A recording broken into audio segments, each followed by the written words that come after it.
Selamat berjumpa kembali dalam mainan audio Sahabat Seperjalanan. Hari ini adalah hari Sabtu 24 Mei 2025. Tema renungan saat teduh kita dengan judul Dosa Berbicara Tanpa Berpikir. Firman Tuhan terambil dalam Yakobus 1 ayat 19 sampai dengan ke-22.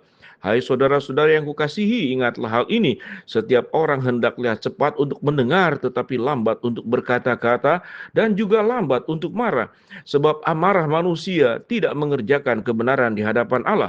Sebab itu buanglah segala sesuatu yang kotor dan kejahatan yang begitu banyak, dan terimalah dengan lemah lembut firman yang tertanam di dalam hatimu, yang berkuasa menyelamatkan jiwamu. Tetapi hendaklah kamu menjadi pelaku firman dan bukan hanya pendengar saja. Sebab jika tidak demikian kamu menipu diri sendiri. Mari kita berdoa. Bapa yang di dalam surga, kami ingin belajar untuk menjaga cara berbicara kami, kemudian juga belamanya berbicara kami, karena cara yang salah dan terlalu banyak bicara menyebabkan dosa yang menghinggapi kami. Dalam nama Tuhan Yesus kami berdoa, amin. Shalom sahabat perjalanan yang dikasihi Tuhan. Kalau kita boleh runut tentang dosa-dosa mana yang paling berbahaya, maka setiap kita masing-masing pasti punya sebuah pilihan yang berbeda satu dengan yang lain. Biasanya kalau dikatakan dosa mana yang paling berbahaya adalah dampak yang kita alami sendiri tatkala kita diperlakukan buruk oleh orang lain. Bagi mereka yang diperlakukan buruk dengan kata-kata, maka kita mengatakan bahwa dosa mulutlah yang paling berbahaya. Kalau kemudian kita pernah mengalami sebuah kehidupan bagaimana kita dibegal, ada perilaku kejahatan, maka dosa yang berbahaya itu adalah dosa yang mengancam nyawa. Dan ada banyak catatan-catatan lain. Tetapi kita akan belajar tentang dosa bicara karena tanpa berpikir. Firman Tuhan mengajarkan dengan sangat luar biasa pada Yakobus pasal 1 ayat 19 sampai dengan seterusnya sampai ayat yang ke-27. Lembaga Alkitab Indonesia mencatat dengan tema pendengar atau pelaku firman.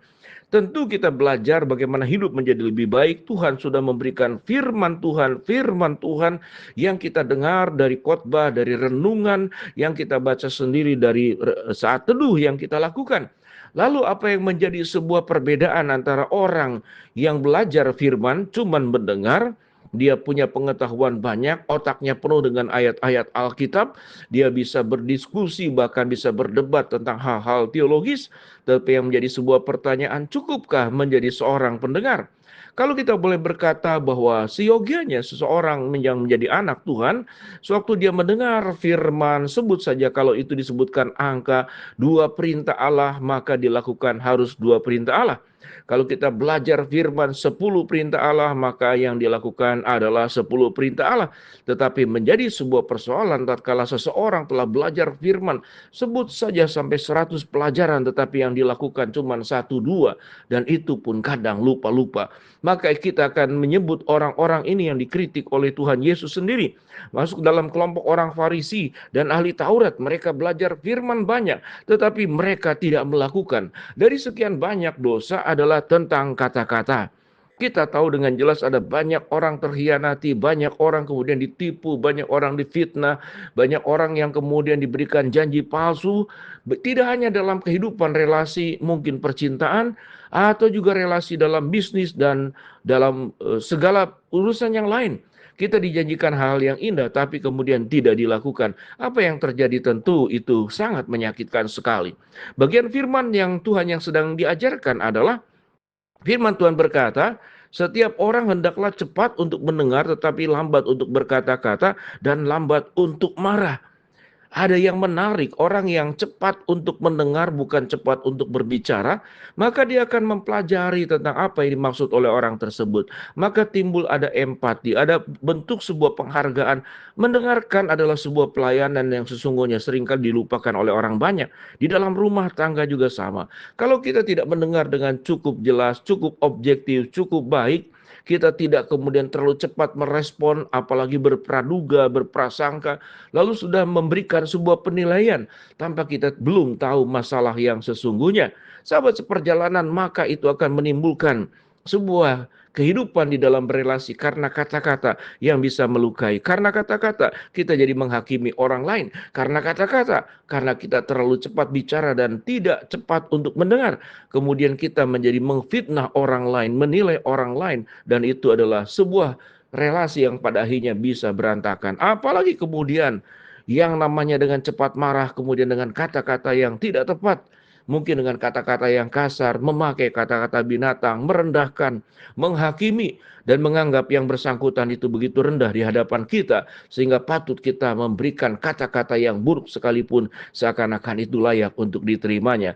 Firman Tuhan mengatakan bahwa dosa berbicara terlalu banyak akan menimbulkan amarah, dosa bicara terlalu banyak juga akan menimbulkan sebuah persepsi dan penilaian yang negatif kepada orang lain, tetapi kemudian kita hanya menilai diri sendiri sebagai yang terbaik, sebagai yang paling benar, sebagai yang paling perlu ditaati, yang perlu diikuti. Ini terjadi kepada setiap orang, apalagi kalau kita kemudian usia lebih senior, seakan-akan orang tua pasti benar dan anak pasti salah, atau seorang majikan atau seorang bos akan-akan karena wewenang di kita, nasib daripada karyawan orang yang di bawah kita itu ada di dalam tangan kita. Sehingga kita dengan sewenang-wenang mengucapkan kata-kata yang sifatnya menghina. Kadang-kadang bullying dengan main fisik, merendahkan orang lain dengan suku, dengan warna kulit, ataupun hal-hal yang lain. Lalu kita mengucapkan kata-kata bodoh, tidak berguna, apapun kata-kata itu bisa keluar. Biar sahabat perjalanan di dalam renungan ini, firman Tuhan berkata, buanglah segala sesuatu yang kotor, kejahatan yang begitu banyak, dan terimalah dengan lemah lembut firman yang tertanam di dalam hatimu yang berkuasa menyelamatkanmu. Firman yang tertanam di dalam bagian firman Tuhan yang diajarkan ini dikatakan, tetapi hendaklah kamu menjadi pelaku firman dan bukan hanya pendengar saja.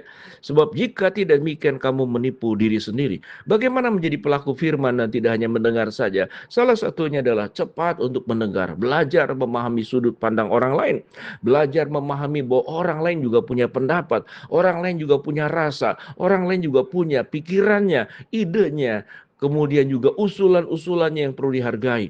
Sebuah relasi yang baik yang bisa bertahan lama adalah relasi yang bisa saling menghargai, diberikan kesempatan tentu untuk bicara, tetapi menjadi orang yang lebih pandai mendengar daripada berbicara terlalu banyak.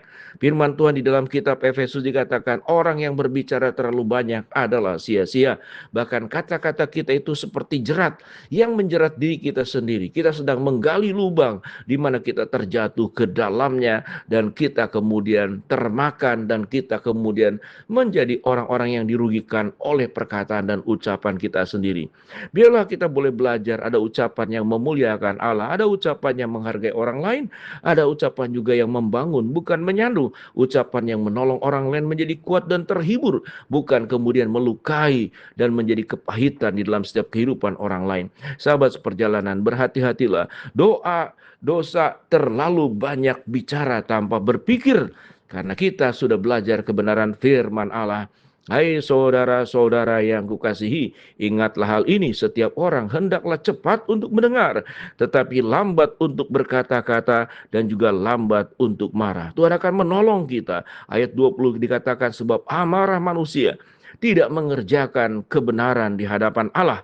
Sebab itu buanglah segala sesuatu yang kotor, kejahatan yang begitu banyak, dan terimalah dengan lemah lembut firman yang tertanam di dalam hatimu yang berkuasa menyelamatkan jiwamu. Mari kita berdoa. Bapa dalam surga, terima kasih buat kebenaran firman Allah yang kami pelajari hari ini.